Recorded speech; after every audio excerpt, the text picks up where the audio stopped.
Hey guys, it's John Hansen, and we're back with another Tech Talk.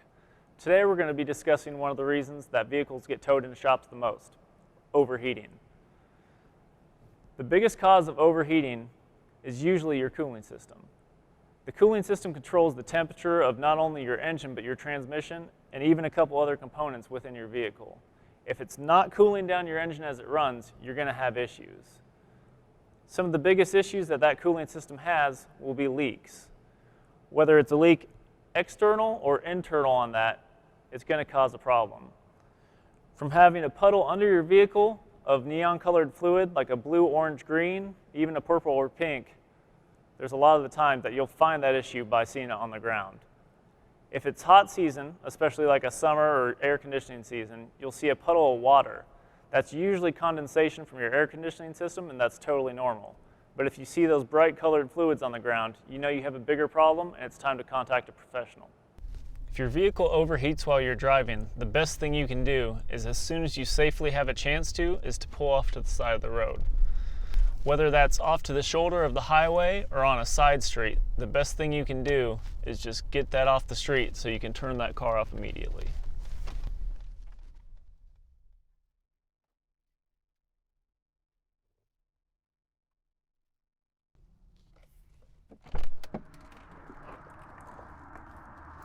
Once you've safely pulled your car over to the side of the road, the best thing you can do is to pop the hood.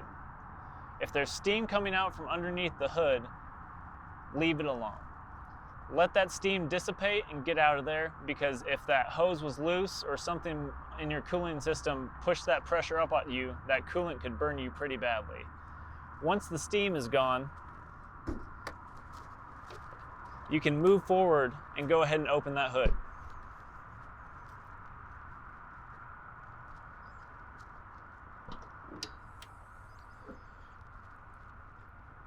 Once you have the hood open, if you don't see any major issues, like a hose off or a broken coolant reservoir or something pretty obvious, the next thing you can do is to check the coolant level on the reservoir.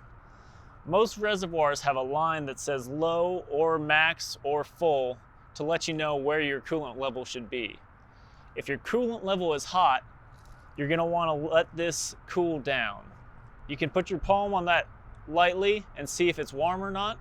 If it's warm, you want to let it cool down for a few minutes. Once it's cool enough to open, you still want to open it slowly because there could be pressure on that hot system.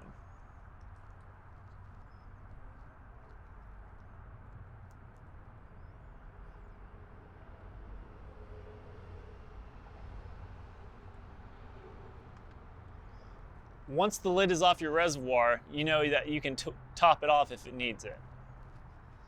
If you have coolant along with you, this would be the best option that you can do when topping it off.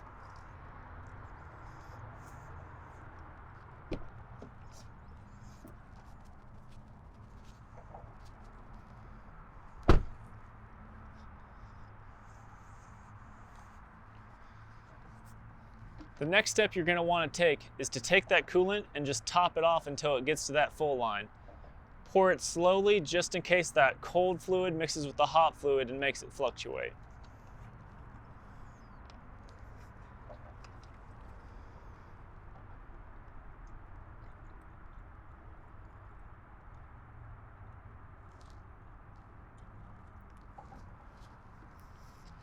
Once your coolant reaches that full line, all you have to do is put your lid back on that reservoir.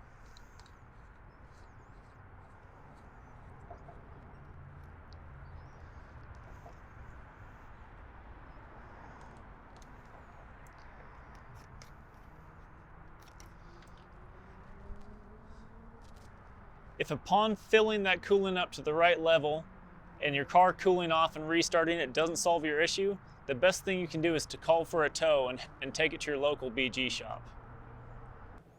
Thanks to technology, cars don't overheat as much as they used to. But if you find yourself in that situation, now you know how to handle it. One of the best ways to prevent yourself from ending up in that situation is to have a good maintenance schedule at your local BG shop. As always, stay safe and protect your investment.